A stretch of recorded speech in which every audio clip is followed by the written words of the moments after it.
वागर्थाविव संपृक्तौ वागर्थ प्रतिपत्तये जगतः पितरौ वंदे पार्वती परमेश्वरौ। आज का विषय है पुराणों का महत्व।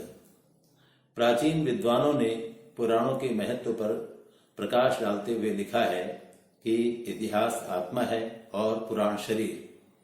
व्यक्तित्व के निर्माण के लिए दोनों ही अत्यावश्यक हैं। बिना एक अंग के दूसरे का कोई अस्तित्व नहीं है। यह भी निश्चित है कि यदि पुराण न होते तो आज जो इतिहास हम लिख रहे हैं वह लिख ही नहीं सकते थे। मानव समाज का इतिहास तभी पूर्ण समझा जाएगा जबकि उसका इतिवृत्त सृष्टि के प्रारंभ से लेकर वर्तमान काल तक क्रमबद्ध रूप में दिया जाए, अन्यथा वह अधूरा ही है। इतिहास की इस वास्तविकता की पूर्ति हम पुराणों में साकार रूप से देखते हैं। पुराणों के अतिरिक्त विश्व भर में ऐसा कोई भी ग्रंथ नहीं है जिससे सृष्टि प्रारंभ से इतिहास मिलता हो। महर्षि वेद व्यास ने एक स्थान पर कहा है कि जो विद्वान वेदों का तो सांगोपांग ज्ञाता हो लेकिन पुराणों को जानता न हो वह विद्वान हो ही नहीं सकता। अर्थात भारतीय दृष्टि से किसी भी विद्वान के लिए पुराणों का ज्ञान अत्यंत आवश्यक है। इस संदर्भ में यूरोपियन विद्वान कहाँ ठहरेंगे जिन्होंने पुराण ज्ञान से शून्य होकर भारत के इतिहास का आधुनिक रूप में लेखन किया है, और वह इतिहास कैसा होगा जिसकी रचना पुराणों को नकार कर की गई हो, यह विचारणीय प्रश्न है। पुराण शब्द का तात्विक अर्थ क्या है, इस पर अनेक विद्वानों ने अपने मत प्रकटित किए हैं। निरुक्त की व्याख्या के अनुसार पुराण का तात्पर्य है पुराणानाम आख्यानम पुराणम, अर्थात जिसमें पुरातन आख्यान हो वही पुराण है। आचार्य सायण ने वेदों में आए पुराण शब्द यथा ऋचः सामानि छंदांसी पुराणम यजुषा सह अथर्ववेद की निरुक्ति करते हुए सृष्टि प्रक्रिया में घटित वृत्तांत को पुराण माना है। स्पष्ट है कि वेदों के काल में भी पुराण विद्यमान थे। देवी भागवत में पुराण शब्द की व्याख्या इस प्रकार की गई है, श्रुति स्मृति उभे नेत्रे पुराणम हृदयम स्मृतम, अर्थात श्रुति और स्मृति दोनों ही नेत्र हैं और पुराण हृदय है। अनेक विद्वान पुराण शब्द का तात्पर्य सामान्यतः प्राचीन काल की वस्तुओं का कथाओं को मानते हैं। पुरा भवम अर्थात पुरानीयते शब्दों के विग्रह से इसकी निष्पत्ति इस प्रकार से की जाती है। प्राचीन आख्यायिकाओं के एकत्र संकलन का नाम भी पुराण है। एक अन्य व्याख्या के अनुसार पुरा अपि नवम पुराणम, अर्थात जो पुरातन होते हुए भी नवीन हो वह पुराण है। पौराणिक शैली में लिखा गया आख्यान किसी भी युग में घटित हो सकता है। वह न कभी पुरातन होता है और न कभी नूतन, वह तो चिर नवीन चिर नूतन होता है। यह बात इससे और भी स्पष्ट हो जाती है कि हर पुराण की कथा के ब्यौरे अलग अलग मनवंतरों के अलग अलग युगों के विवरणों पर आधारित है, फिर भी उनमें अद्भुत समानता है। पुराण मानव सृष्टि की अनादि स्थिति के साथ साथ उसके क्रमिक विकास के अंतर्गत आधुनिक काल तक का ब्यौरा देने के लिए बेजोड़ साधन है। विश्व के किसी भी देश या जाति या धर्म में ऐसा कोई भी ग्रंथ नहीं है जिसमें इस प्रकार से अनादिकाल से सृष्टि क्रम का इतना पुष्ट विवरण सुलभ हो। आज के इतिहासकारों द्वारा जिस युग को प्राग ऐतिहासिक अथवा अंधयुग कहा जाता है उसमें भी पुराणों की दिव्य प्रभा प्रकाश स्तंभ के रूप में कार्य करती है। भारतीय संस्कृति और इतिहास की जो आधारभूत सामग्री पुराणों के माध्यम से हजारों वर्ष पूर्व प्रस्तुत की गई है, वह आज के भारतीय शिक्षाविदों के लिए सुखद विस्मय प्रस्तुत कर देती है। वास्तव में पुराण भारतीय संस्कृति की एक अनुपम, अद्भुत, अद्वितीय और अमूल्य निधि है। पुराणों की संख्या पर यदि विचार करें तो किसी भी व्यक्ति के हृदय में जिज्ञासा हो सकती है कि पुराणों की संख्या 18 ही क्यों। इस बात का उल्लेख अनेक स्थलों पर आया है कि व्यास जी ने प्राचीन पुराण विद्या को 18 पुराणों में विभाजित किया है।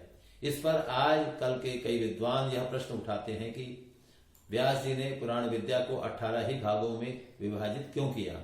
क्या इस संख्या पर ध्यान केंद्रित करने के पीछे उनका कोई विशेष उद्देश्य या लक्ष्य था। वैसे तो यह प्रश्न कुछ विचित्र सा लगता है, कारण सामान्य रूप से यह प्रश्न तो हर उस संख्या पर भी उठाया जा सकता है जितनी संख्या में भी पुराण बनाए जाते।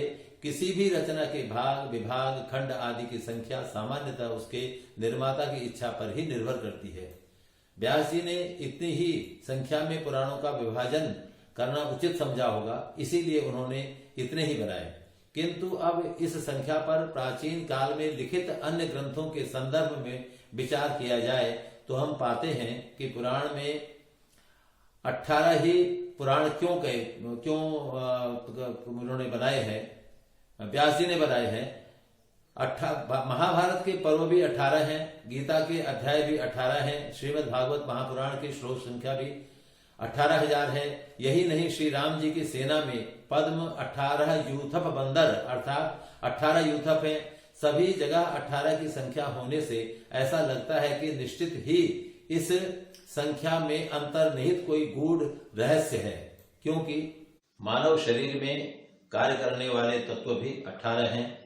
प्रत्येक जीवित मनुष्य 18 तत्वों यथा 5 ज्ञानेंद्रियां, कान, त्वचा, नेत्र, जिह्वा और नासिका, 5 कर्मेंद्रियां, मुख, हाथ, पैर, गुदा और मूत्रेंद्रिय, इन सब इंद्रियों का अधिष्ठाता एक मन, 5 प्राण अर्थात प्राण, अपान, व्यान, उदान और समान बुद्धि और अहंकार के आधार पर अपने जीवन यापन के सभी कार्य संपन्न करता है।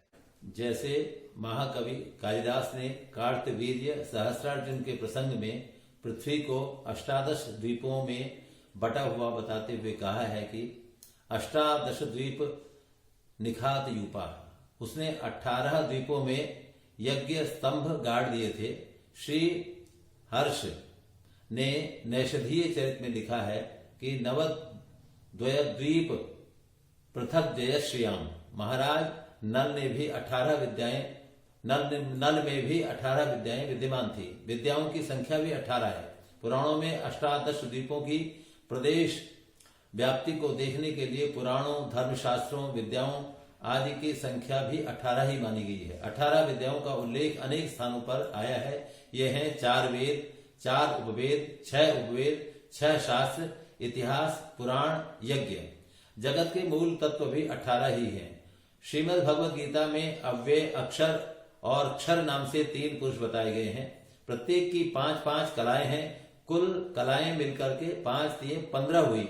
इन तीनों पुरुषों का मूलभूत तत्व एक परात्पर है, जिसमें 2 मूल तत्व माया और ब्रह्म अनुप्रविष्ट हैं। सबको मिलाने पर कुल संख्या 18 हो जाती है।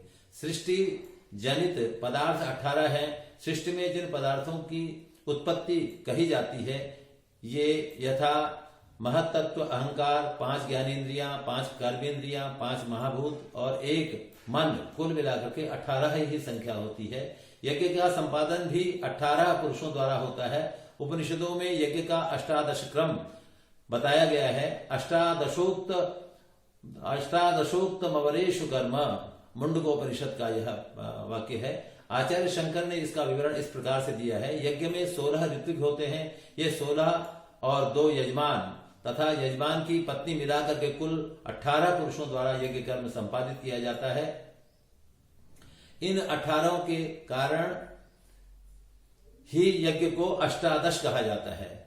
उक्त विश्लेषण से स्पष्ट हो जाता है कि व्यास जी ने पुराणों की 18 संख्या से को निरुद्देश्य नहीं, वरन भारतीय संस्कृति में इसके महत्व को विविध प्रकार से इन रहस्यों को प्रकाशित करने का प्रयत्न किया है। इसलिए यह पुराणों की संख्या 18 जो बताई गई है वह बिल्कुल सही है। वैसे भी 18 की संख्या अगर जो दोनों को मिला दें, 1 और 8 को तो 9 हो जाती है। 9 संख्या जो 9 संख्या है वह सबसे बड़ी संख्या है। 9 के पहाड़े में इसको पूर्णतया जाना जा सकता है। 9 एकम 9, 2 दूना 18, अगर जो जोड़ेंगे आप पूरी संख्या को 9 के पहाड़े में, तो वह 9 सर्वोपरि जो अंक है वह सबसे बड़ा अंक है। इसलिए 18 को उन्होंने, वेद व्यास जी ने 18 पुराणों की संख्या के महत्व को इसमें प्रतिपादित किया है। धन्यवाद।